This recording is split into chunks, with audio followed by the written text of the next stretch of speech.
Dear students, today we will start the 8th unit, that is atomic nucleus, and its first chapter is structure of atom. तो बेटे structure of atom आपने +1 chemistry में भी पढ़ा होगा और very easy है। तो इसमें बताया गया कि what is structure of atom, होता क्या है, ठीक है।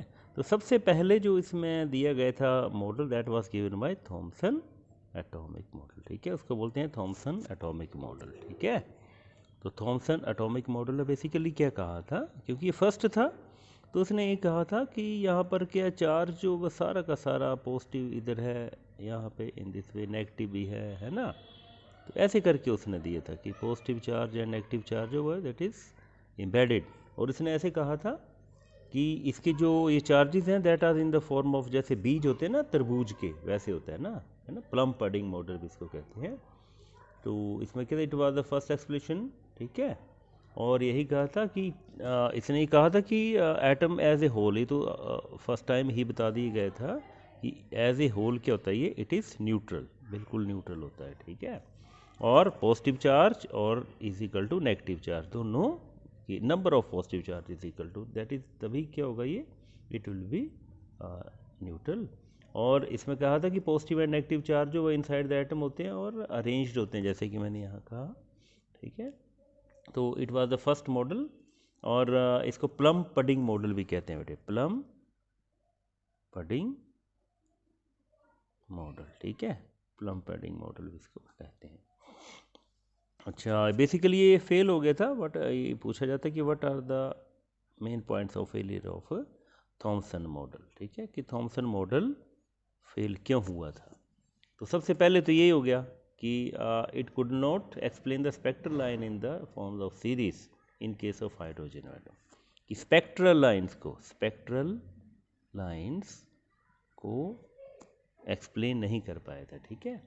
दूसरे क्या था, it couldn't account for the scattering of alpha particles, कि जो अल्फा पार्टिकल आपने बड़ा एक बहुत एक कॉमन एक अल्फा पार्टिकल स्कैटरिंग एक्सपेरिमेंट था, उसको भी ये एक्सप्लेन नहीं कर पाया था, अल्फा पार्टिकल स्कैटरिंग, ठीक है, इसको भी एक्सप्लेन नहीं कर पाए, दोनों चीज़ों को एक्सप्लेन नहीं कर पाया था, इसलिए इट वाज रिजेक्टेड, ठीक है। तो इसके बाद सेकंड आया था हमारे पास बेटे, दैट वाज क्या था अगला, रदरफोर्ड एटॉमिक मॉडल, ठीक है। तो रदरफोर्ड ने क्या किया, एक अल्फा भी जो मैं डिस्कस कर रहा था, alpha scattering experiment, alpha particle scattering experiment, ठीक है बेटे, अल्फा पार्टिकल से। तो इसको कैसे कहा था, बेसिकली आपने सुना होगा कि यहाँ पर एक थिन फॉइल ऑफ गोल्ड क्या ली थी, थिन फॉइल ऑफ गोल्ड, ठीक है, बहुत पतली थी ये, गोल्ड की थी बनी हुई, ओके। और यहाँ पे क्या किया, यहाँ पे अल्फा पार्टिकल, यहाँ पर कोई वो रेडियो एक्टिव सब्सटेंस रखा था, और यहाँ से अल्फा पार्टिकल्स जो थे यहाँ पे बम्बार्ड किए गए थे, ठीक है। ये क्या है, these are the alpha particles, basically alpha particles were bombarded on the thin foil of gold, ठीक है। अल्फा पार्टिकल रेडियो, अच्छा देन व्हाट वाज ऑब्जर्वेशंस, क्या क्या आई थी बेटे ऑब्जर्वेशंस, ठीक है, क्या क्या ऑब्जर्वेशंस आई थी इसकी, अल्फा पार्टिकल्स जब थिन फॉइल से स्ट्राइक किए गए थे, ठीक है, कि most of the alpha particles passes through the foil undeflected, कि मोस्ट ऑफ जो थे, मोस्ट वर अनडिफ्लेक्टेड, कि ज़्यादा से ज़्यादा क्या हो गए थे, वो अनडिफ्लेक्टेड ही निकल गए थे, क्रॉस कर गए, ठीक है।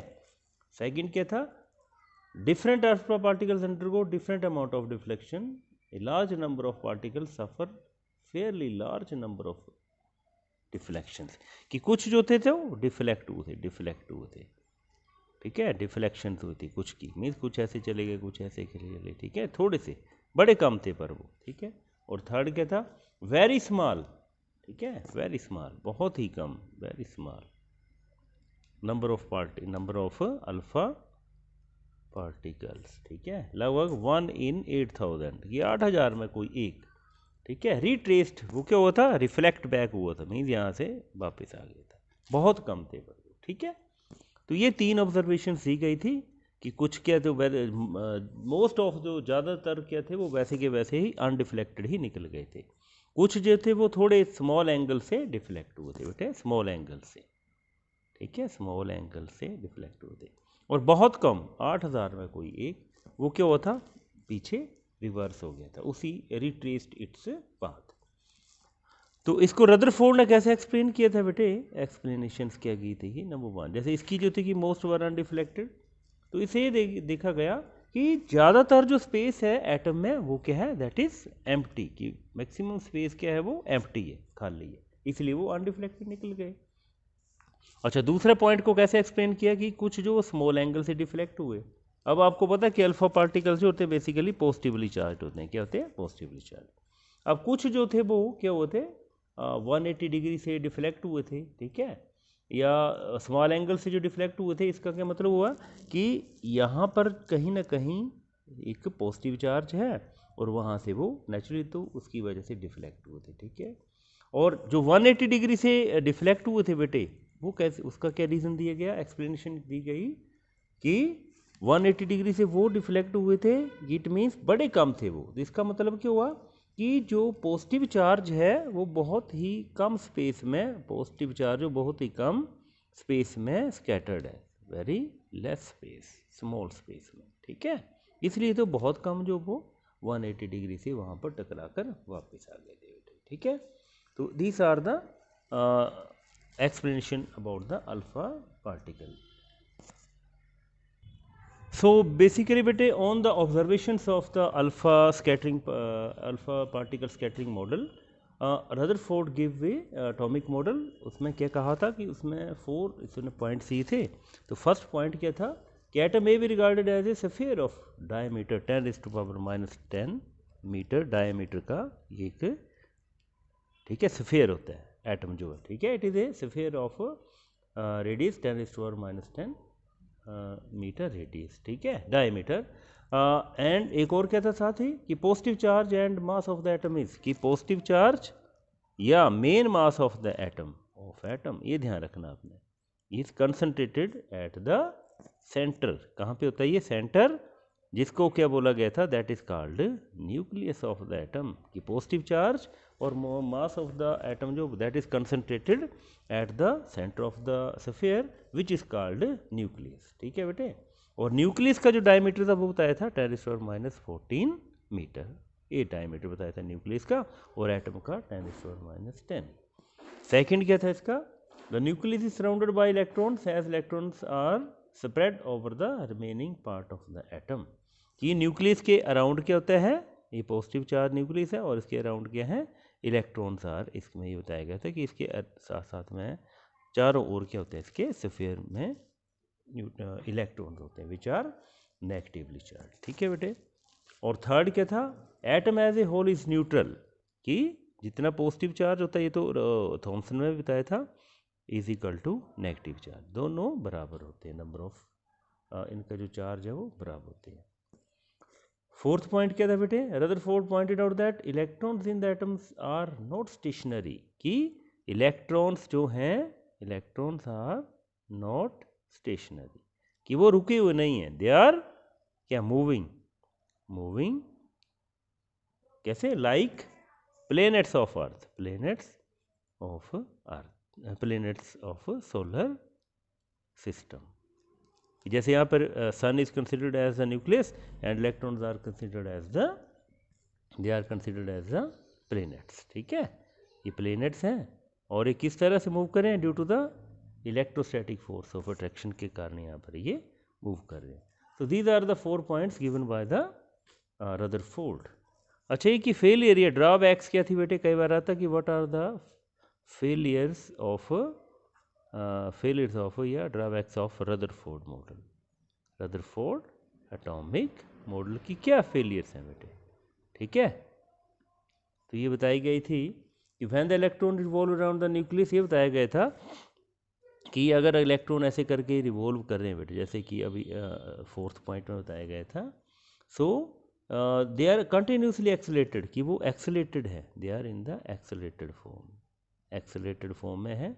अब जब भी एक्सेलेटेड फॉर्म में आपने पढ़ा होगा बेटे कि एक्सेलेटेड चार्जेस, एक्सेलेटेड फॉर्म में इलेक्ट्रॉन्स हैं, इट मीन्स जब इलेक्ट्रो एक्सेलेटेड चार्जेस होते हैं दे प्रोड्यूस क्या, इलेक्ट्रोमैग्नेटिक वेव्स। ठीक है बेटे, ये कि अगर वो एक्सेलेटेड हैं so they should move radiate electromagnetic waves. जब इलेक्ट्रोमैग्नेटिक वेव्स रेडिएट करेंगे बेटे सो क्या होगा, उनकी एनर्जी क्या होनी चाहिए, एनर्जी शुड डिक्रीज। और जब एनर्जी डिक्रीज होगी तो क्या होना चाहिए, वो they should fall in the downward direction. तो इसमें ये है कि अगर वो इलेक्ट्रॉन अगर रेडिएट एनर्जी कर रहे हैं तो क्या होगा, एंड में वो उनका रेडियस कम होता जाएगा और एंड में क्या हो जाएगा, they should fall in the nucleus. ठीक है बेटे।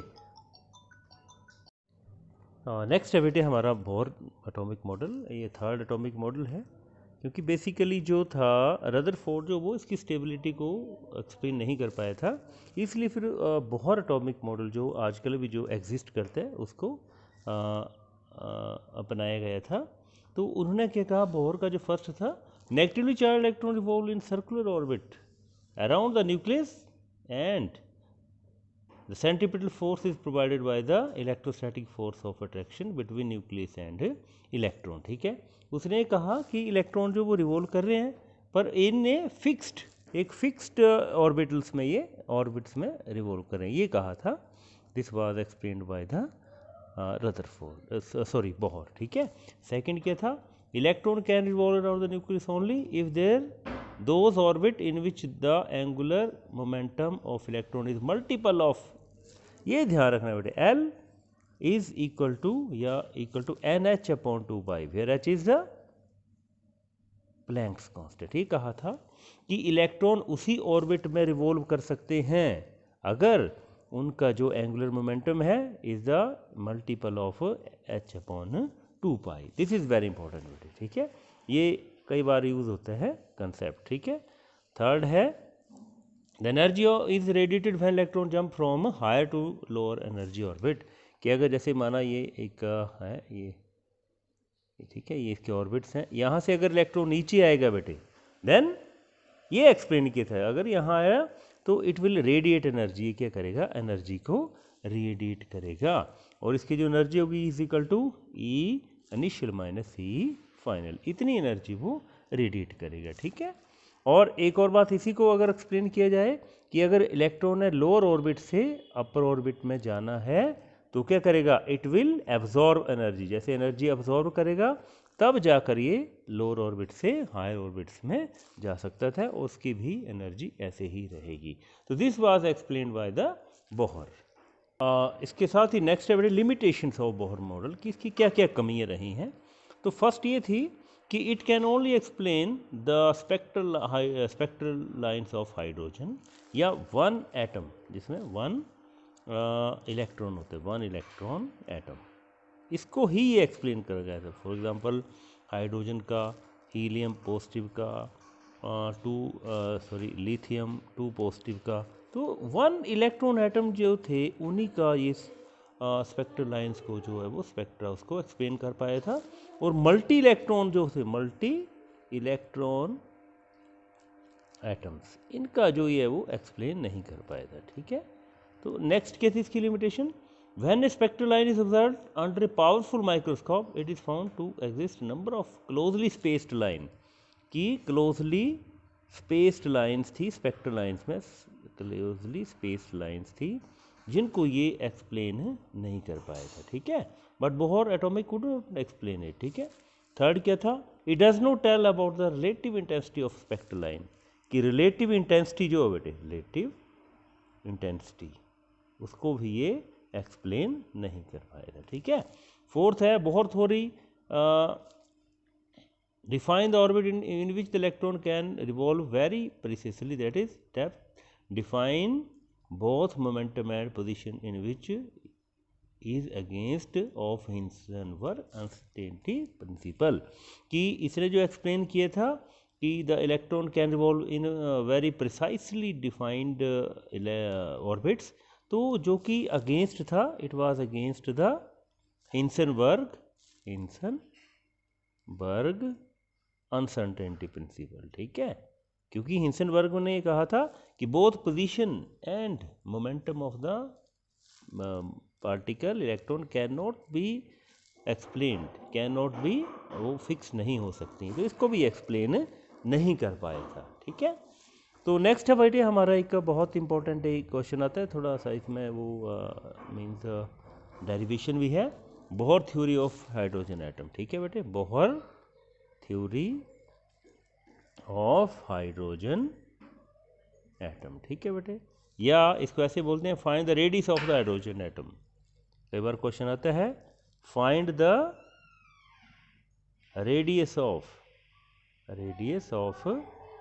Hydrogen atom. ठीक है, कि रेडियस ऑफ हाइड्रोजन एटम को कैसे हम फाइंड करेंगे, तो इसके लिए छोटा सा आर्टिकल इसको एक्सप्लेन करने के लिए बेटे हमें वी नो दैट यहाँ पर क्या होता है न्यूक्लियस, और इसके 4 और इलेक्ट्रॉन होते हैं, इलेक्ट्रॉन्स आर रिवॉल्विंग अराउंड। ठीक है, तो रेडियस फाइंड आउट करने के लिए बेटे हमें पता है कि जो भी इलेक्ट्रॉन, जैसे फॉर एग्जांपल यहाँ पे इलेक्ट्रॉन है, they are moving under the effect of centripetal force. ठीक है बेटे, जब भी कोई चीज़ मूव करती है बेटे तो उसको सर्कुलर ऑर्बिट में, तो उसके लिए क्या चाहिए, हमें सेंट्रीपिटल फोर्स चाहिए।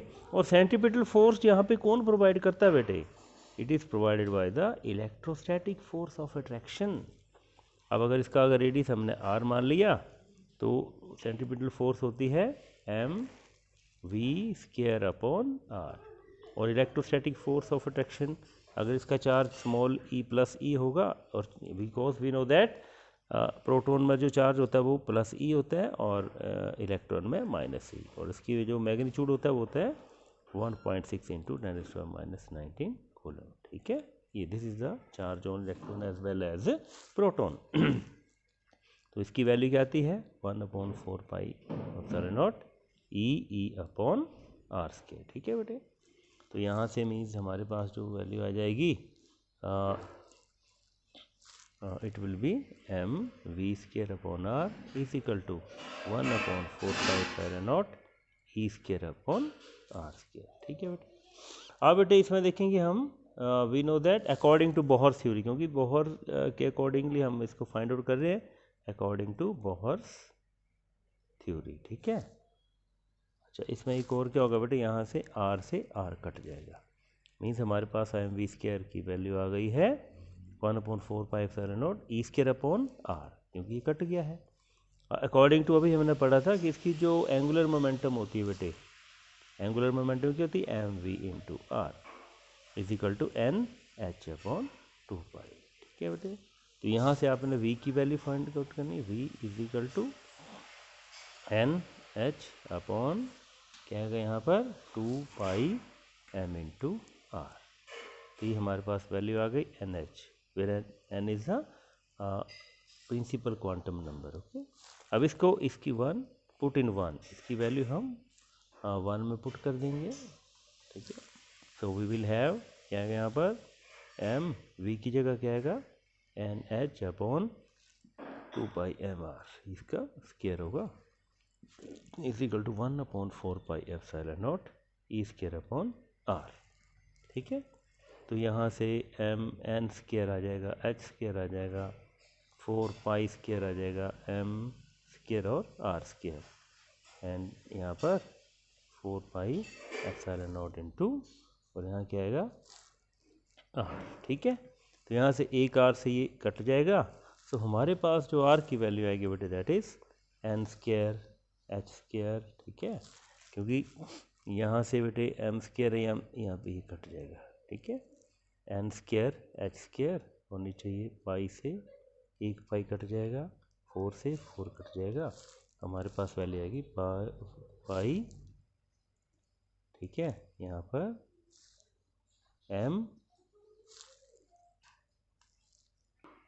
तो वैल्यू आएगी पाई, और यहाँ पर m, और साथ में ये से e²। So this is the radius of the hydrogen atom. ठीक है, ओके, तो यहाँ से बेटे this is clear that the radius of the stationary orbit is directly proportional to n², n² के r is directly proportional to n²। ठीक है, तो इसका मतलब क्या हुआ कि n की वैल्यू अगर 1 होगी, ठीक है, तो इसका रेडियस 1 होगा, अगर n की वैल्यू 2 होगी तो सीधा 4 हो जाएगा, 3 होगी तो 9 हो जाएगा, मीन्स इसकी रेशियो कैसी होगी 1:2, 4:9:16। जब for the values of n is equal to 1 2 3 and 4, ठीक है। इन दिस इज इसी तरह बेटे हम we can also find the energy of electron, तो उसके लिए एक छोटा सा आर्टिकल है। अच्छा, इसमें हमें पता है बेटे कि एनर्जी इलेक्ट्रॉन की जब रिवॉल्व कर रहा है इसके पास काइनेटिक एनर्जी भी होगी और पोटेंशियल एनर्जी भी होगी। तो kinetic energy is equal to क्या होती है, half m v square, okay. और जो हमारी पोटेंशियल एनर्जी है, तो potential energy will be equal to जो भी हमारी that will be equal to the energy of the due to the electrostatic force of attraction, ठीक है, वो होगी। तो E is equal to E K means kinetic energy, और E P की जो वैल्यू होगी वो क्या होगी 1/4 pi epsilon naught plus E minus E into क्या आएगा, it will be equal to r. ये कहाँ से आया, पोटेंशियल एनर्जी हमने पढ़ा था कि work upon q is equal to V, तो वी ए आ जाएगा और साथ में इलेक्ट्रॉन चार्ज से मल्टीप्लाई कर देंगे, means W is equal to V into q. Work done can be considered as the potential energy, ठीक है। अब यहाँ से बेटे वैल्यूज इसकी पुट कर देंगे, जो हमारे पास हाफ एम बी स्क्वायर की वैल्यू आई थी वो यहाँ से पिछला जो इक्वेशन थी वहाँ से ले लेंगे। तो ई के की जो वैल्यू आई थी बेटे, the E K was equal to half m, वो हमने पीछे किया था, तो हाफ एम वी स्क्वायर की वैल्यू आ जाएगी 1 ई के क्या आ जाएगी हाफ, अच्छा, और E P sorry E P की वैल्यू यही आ गई, और हाफ एम वी स्क्वायर जो पिछले आर्टिकल से हम यहाँ अगर देखें क्वेश्चन नंबर 1 जिसको हमने दिए थे ये जो है, तो यहाँ से हाफ से इसको डिवाइड कर देंगे तो ये आ जाएगी 1/2 और यहाँ पर 1/4 pi epsilon naught E square upon r, ठीक है। तो टोटल एनर्जी आएगी E is equal to E K plus E P, so both of the values will be substituted 1/4 pi epsilon naught E square upon r, and potential energy क्या थी minus 1/4 pi epsilon not, क्योंकि ये plus minus minus आएगा और यहाँ पे ई square upon are, ये भी ऐसे होगा। तो फाइनली जो हमारी एनर्जी आएगी, क्योंकि ये वाली टर्म बड़ी है, तो इसलिए we will have 1/2 and 1/4 pi epsilon naught E square upon r. This is the total energy of the electron, ठीक है। It may be pointed out that r represent the radius of the nth orbit, nth orbit means कि क्या इसकी वैल्यू होगी। So this is the we can find the value of energy, okay. अब बेटे next है इसमें छोटा सा article spectral lines of hydrogen atom, very easy है ये भी, ये सारे के सारे बेटे केमिस्ट्री के टॉपिक्स आपने पढ़े होंगे। Spectral lines of hydrogen atom, तो हाइड्रोजन एटम की जो स्पेक्ट्रल लाइंस हैं वो क्या होती हैं, तो इसमें डायरेक्टली बेटे आपने ध्यान रखना 1/λ, where lambda is called Rydberg's constant. क्या होता है बेटे, आर एच होता है, और लैम्डा तो वेवलेंथ है सॉरी आर एच, और यहाँ पर 1/n(f)² माइनस 1/ni², ठीक है। बेसिकली हाइड्रोजन एटम की जो स्पेक्ट्रल लाइंस है उसको ये करता है, और आर एच क्या होता है बेटे, R H is equal to Rydberg's constant, ठीक है, R H is Rydberg's constant. अब बेटे इसकी जो स्पेक्ट्रल लाइंस है बेसिकली क्या होता है कि जब कोई, अभी हमने पढ़ा था कि जब इलेक्ट्रॉन कोई अपर लेवल से लोअर लेवल्स में गिरता है तो उससे जो रेडिएशन निकलती हैं वो that are called spectral lines. तो इसमें ये बताया गया था कि फाइनल मीन्स फाइनली भी कौन से एनर्जी लेवल पे गिरा है और को एंड आई मीन्स किससे गिरा हुआ है, तो इसकी जो हमारी लाइंस आएंगी उनको हम बोलते हैं these are called the spectral lines of hydrogen atom. और इसकी सबसे फर्स्ट जो लाइंस आती हैं वो होती हैं लेमैन सीरीज, आपने पढ़ा होगा ये लेमैन सीरीज। जो फर्स्ट, इसको कैसे एक्सप्लेन करेंगे कि इसमें जो होगा एन एफ की जो वैल्यू होगी that is equal to 1। Finally ये फर्स्ट एनर्जी लेवल पे जो इलेक्ट्रॉन जंप करेंगे फ्रॉम हायर लेवल्स, तो इसलिए फाइनली वो 1, तो एन एफ की वैल्यू 1 पुट करेंगे तो 1/λ की वैल्यू आएगी आर एच, और यहाँ पर 1 और यहाँ पर 1 एन आई की वैल्यू क्या होगी, N I is greater than 1 means 2 3 4 5 in this way. Higher energy levels पे अगर फर्स्ट पे इलेक्ट्रॉन जंप करते हैं तो एनर्जी जो रेडिएट होती है दैट कम्स इन द, और इसकी जो आती है that is in UV region, ये जो इसका जो स्पेक्ट्रल लाइन आएंगी वो क्या आएंगी, यूवी रीजन। ठीक है बेटे। अच्छा सेकंड है इसका लेमन के बाद बामर सीरीज, ठीक है बेटे।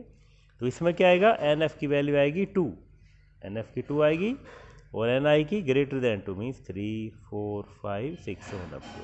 ठीक है। तो इसमें 1 अपॉन लैम्डा आर एच और यहाँ पर 1 अपॉन 2 का स्क्वायर माइनस 1 अपॉन एन आई का स्क्वायर, और मैंने एन आई की वैल्यूज यहाँ पर लिखी हुई हैं। तो इसके जब सेकंड ऑर्बिटल पे गिरेंगे तो इसमें जो आता है दे लाई इन द विजिबल रीजन, ये विजिबल रीजन में फॉल करेंगे। पहले लेमन यूवी में थी और सेकंड जो वो विजिबल में थी। अच्छा बेटे इसका थर्ड जो है वो है पेस्टन सीरीज, और इसमें जो होगा एन आई की एन एफ की वैल्यू होगी थर्ड एनर्जी लेवल पे जब इलेक्ट्रॉन्स फॉल करेंगे तब वो जो आएगी that is in the Paschen series, and इसमें एन आई की वैल्यू होगी more than 3 means 4 5 6 so on up to. ठीक है। और इसमें जो बेटे the spectral lines lie in the infrared, इसमें आई आर रीजन में आएंगे बेटे। पहले क्या था UV region, second visible region, third क्या था आई आर रीजन, और इसमें जो 1 अपॉन लैम्बडा की वैल्यू आएगी क्या होगा आर एच, यहाँ पर 1 अपॉन 3 का स्क्वायर 1 अपॉन एन आई का स्क्वायर। ठीक है बेटे, ये आ गया पेस्टन सीरीज। इसके बाद आएगा फोर्थ आएगा ब्रैकेट सीरीज। ठीक है बेटे, फोर्थ आएगा ब्रैकेट सीरीज, ठीक है। तो इसमें जो एन एफ की वैल्यू आएगी means 4, N I is greater than 4 means 5 6 7 so on up to. ठीक है। और इसमें जो बेटे हमारी स्पेक्ट्रल लाइन आएंगी that are also in the I R region, ये भी आई आर रीजन। इतने ध्यान रखना अपने था, नेक्स्ट थी जो वो सारी की सारी आई आर रीजन में आती हैं बेटे। फिफ्थ है बेटे हमारा पी फंड सीरीज, ठीक है। इसमें एन एफ की वैल्यू क्या होगी, फाइनली कहाँ गिरेंगी, फिफ्थ ऑर्बिट पे, और एन आई की जो वैल्यू होगी क्या होगा 6 7 8 सो ऑन अप टू। ठीक है। और ये भी आई आर रीजन में आएंगी। तो ये बेटे these are the spectral lines of hydrogen atom. तो वेरी इजी, इसको आप अपने केमिस्ट्री में भी पढ़ा हुआ है और आई थिंक वेरी इजी। तो नेक्स्ट है बेटे energy level diagram, energy level diagram for hydrogen atom. ये बड़ा इंपॉर्टेंट है बेटे, ये अभी जो पढ़ा है उसी से रिलेटेड है ये, तो इसको हम वेरी इजीली एक्सप्लेन कर सकते हैं। अब जैसे बेटे हमने अभी पढ़ा Lyman, Balmer, Paschen, Brackett and Pfund series जो हमने पढ़ी है, इसको ही वो एक डिफाइन किया गया है। तो इसको वेरी इजीली हम डायग्रामेटिकली बताऊंगा मैं। ये बेटे ये है, ठीक है, इन दिस वे। तो this is the n is equal to 1 है ये, ठीक है। वेरी इजीली समझ सकते हैं इसको, जो भी हमने पढ़ा है। n इज इक्वल टू 2 है, यहाँ पर n इज इक्वल टू 3 है, यहाँ पर n इज इक्वल टू 4 है, यहाँ पे n इज इक्वल टू 5 है, ठीक है बेटे। ऐसे और यहाँ पर n is equal to 6 means ये अपर लेवल है बेटे, ओके। अब होगा क्या कि अगर इलेक्ट्रॉन जो जंप करते हैं, जैसे फॉर एग्जांपल यहाँ से भी, यहाँ पहले की बात कर रहे हैं 2, क्योंकि इसमें एन आई की वैल्यू ग्रेटर देन 1 होगी, और कहाँ फॉल करेंगे 1 पे, यहाँ पे। यहाँ से भी यहाँ आएगा, यहाँ से भी आएगा, इन दिस पे यहाँ से भी, यहाँ से भी, ठीक है, इन दिस पे यहाँ पे से भी, यहाँ से भी, ठीक है, इन दिस पे सारे के सारे से यहाँ। तो ये जो होगा बेटे, ये कौन सी सीरीज अभी मैंने बताई थी, दिस इज क्या बोलते हैं इसको, लेमन सीरीज, लेमन सीरीज। इससे आपको याद हो जाएगा बेटे। और ये जो होता है क्या बताया था मैंने, यूवी रीजन में आता है, किसमें, यूवी अल्ट्रा वायलेट रीजन में। अब एन इज इक्वल टू 2 पे, कहाँ से 2 इज ग्रेटर देन, 3 से भी यहाँ पे गिरेगा, 4 से भी गिरेगा, 5 से भी यहाँ पे, इन दिस वे, ठीक है। ऐसे करके सारे के सारे यहाँ पे। तो ये कौन सी होगी बेटे, लेमन के बाद कौन सी थी, बामर सीरीज, ठीक है। और किस में था, विजिबल में, इसमें जो स्पेक्ट्रल लाइन्स आएंगी they are in the visible region, ठीक है। और हमारा जो n=3 है, इसमें वही n= मीन्स फाइनली वो कहाँ गिर रहा है, और 3 में मीन्स कहाँ से, 4 से 5 से 6 से, इन दिस वे, ओके। यहाँ से भी आएगा, यहाँ से भी आएगा, इन दिस वे, आगे ऊपर से भी, ओके। तो ये क्या होगा बेटे हमारा लेमन ब्रामर, ये क्या होता है, पैस्टन सीरीज। कौन सी थी ये, पैस्टन सीरीज, ओके। इसके बाद हमारा 4 पे जो गिरेंगे 5 से 6 से यहाँ से फॉल करेंगे, और ये इन दिस पे, ये कौन सी होगी। इसके बाद क्या था हमारा लेमन ब्रामर पैस्टन ब्रैकेट सीरीज, और इसमें क्या था IR रीजन में था।